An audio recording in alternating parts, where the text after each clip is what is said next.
tugarutse tubasuhuza kandi tubaha ikaze inshuti bakunzi ba Kigali House, muraho neza. Ariko uyu munsi tubazaniye inzu nziza cyane.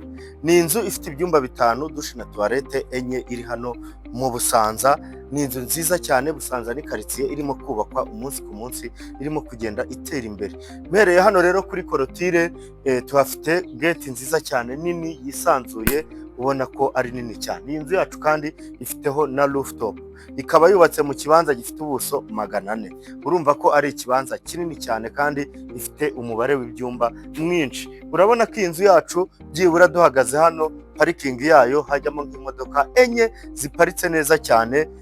Urabona yuko rwose ari inzu isa neza, iri presentable. Mu Busanza ni ahantu barimo kubaka cyane.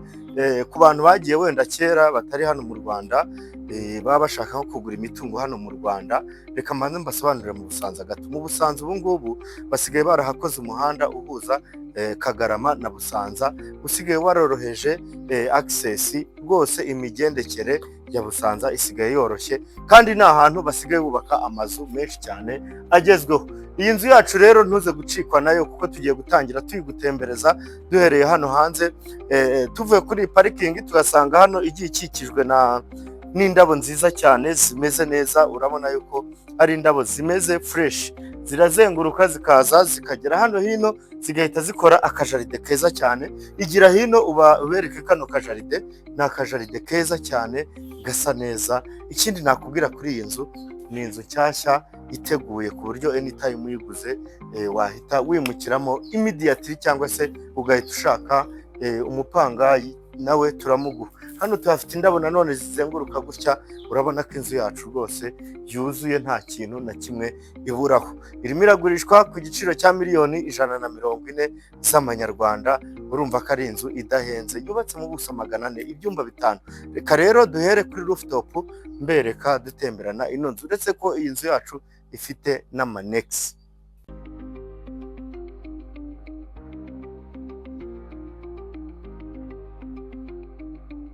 Twihuse tukaba twageze kuri rooftop yacu, aho dusanga rooftop ifite umutaka umeze neza cyane kandi uri strong. Uyu mutaka urakomeye, nta kibazo uzagira wenda ngo umuyaga wawutwara. Ikindi iyi rooftop yacu, reka mbabwire, ntazuminge murebe hakurya imisozi uba witegeye, ufite view y'akataraboneka, view ihagije rwose, wibereye kuri no rooftop. Iyi nzu rwose ni imari. Niba ukeneye kugura inzu nziza kandi idahenze, tugane muri Kigali House tuguhe inzu nziza rwose nk'izi ngizi. Tuba tuzifite kandi ku buryo bugiye butandukanye. Reka dukomeze rero tuve hano kuri no rooftop, duhite twinjira mu nzu yacu imbere. Tukiva kuri iriya rooftop rero, turahita dukomereza hano twinjirana ku nzu yacu. Turahera hano aho dusanga urubaraza rwiza cyane, urubaraza runini rwisanzuye rwose, ubona ko ari runini cyane. Aha hose ni urubaraza gusa. Ikindi kandi mu ndebere inzugi z'iyi nzu, urimo urabona uru rugi rukinze kuri iyi nzu yacu, ni urugi rwiza cyane rumeze neza cyane. Iyi nzu ndakwibutsa ko ifite ibyumba 5, ariko ikaba ifite icyumba kimwe gisohokera hano hanze, aricyo iki ngiki nicyo ngiye no guheraho mbereka, uretse ko gifitemo dushe na toilette yacyo. Reka aba aricyo duheraho, babanze bakibanyerekere.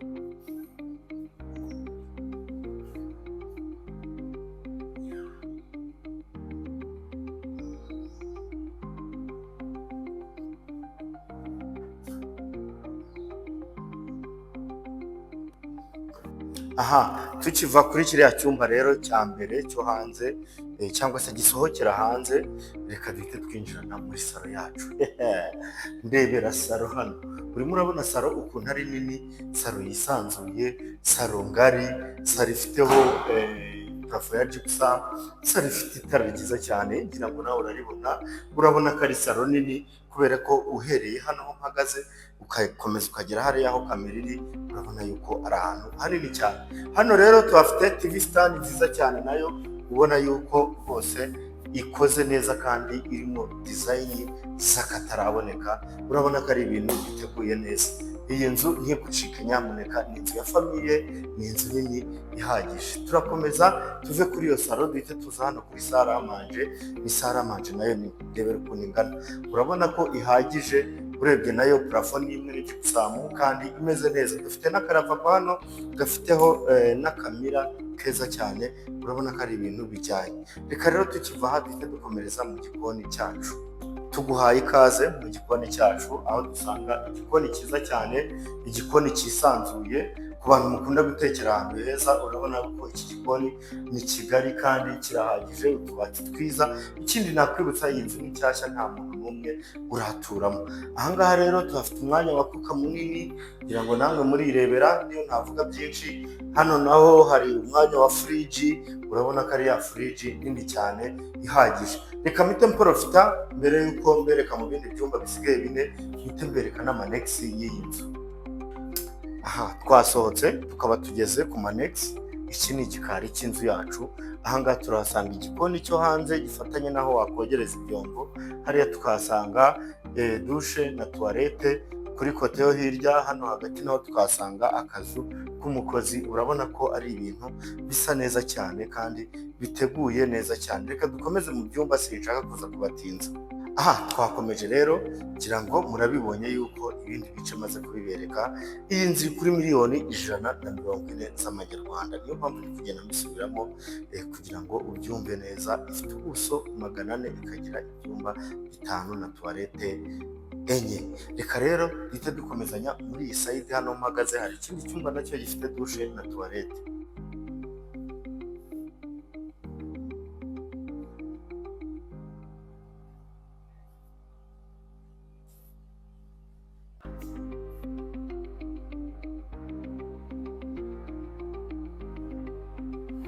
So tukiva muri icyo cyumba, ubwo nicyo cya kabiri, reka duhite dukomereza hano muri no korodoro, aho dusanga ibindi byumba bigera kuri 3, ubwo ni 2 n'ikindi cya master bedroom. Hano kuri no side tuhafite icyumba kimwe, reka bakibereke. Nacyo ni icyumba cyiza. Ikindi nkwibutsa, ibyumba byose bigiye birimo garderobe, barabizirikanye, nta cyumba na kimwe kitarimo garderobe. Urabona ko ari ibyumba byiza. Tukiva kuri iyo sayidi, hano naho tuhafite ikindi cyumba cyiza, reka nacyo tukibereke. Nacyo kirimo garderobe kandi ni icyumba kimeze neza cyane. Iyi nzu uramutse uyiguze ushaka no gukodesha, rwose wahita ubona umupangayi uguha amafaranga meza aryoshye. Ibi byumba rero bibiri mberetse bisharinga iyi bathroom. Urabona yuko biyifatanyije. Ni bathroom nayo nziza yisanzuye, imeze neza rwose, ifitemo aho kogera, shawa. Urabona ko ari sawa cyane. Twakomeje, reka dukomezanye muri cya cyumba cya chambre principale. Ni icyumba cyiza kinini. Tukinjira hano, ubwo tuba tugitangiye. Hano turahasanga aka etajeri keza k'inkweto.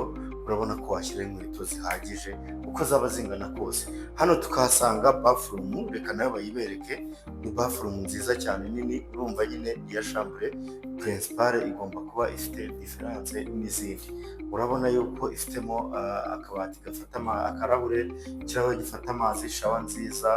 Urabona yuko ari bathroom imeze neza cyane. Tukiva aho rero turahita dukomereza ku cyumba nyirizina. Ni icyumba cyiza cyane, icyumba kinini, icyumba cyisanzuye, icyumba kirimo garderobe. Nacyo ni garderobe nziza nini yisanzuye kandi nayo iriho mira. Urabona ko ino garderobe yabika imyenda myinshi cyane. Hanyuma hano tuhafite parafo nziza cyane, tukagira n'itara ryiza. Urabona ko kino cyumba gifite itandukaniro n'ibindi, kugira ngo wabibonye. Ni chambre principale nyine, igomba kuba ari nini cyane kandi bigaragara. Hano rero ahindukiye tuhafite urugi rushobora gusohoka rujya ku kabariko. Ni akabarikoni ka chambre principale. Nako ni akabariko keza kanini kandi kisanzuye. Urabona ko ari kanini kandi ari keza.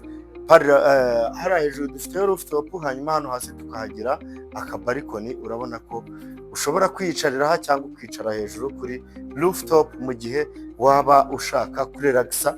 Ifite amaopsiyo menshi yo kurelagisinga. Inshuti bakunzi ba Kigali House rero, mwakoze cyane kubana natwe. Turatemberanye, tuberetse inzu nziza iri ku giciro cyiza, mutuvugishe tuyibagezeho batarayigura, ibyacu ntibijya bitinda murabizi, hanyuma mwikorere diru. Ni miliyoni 140 z'amanyarwanda, ubuso ni 400, ibyumba ni 5, dushe na tuwarete enye. Iyi nzu ni nziza, mutuvugishe rero kandi mukomeze kugubwa neza.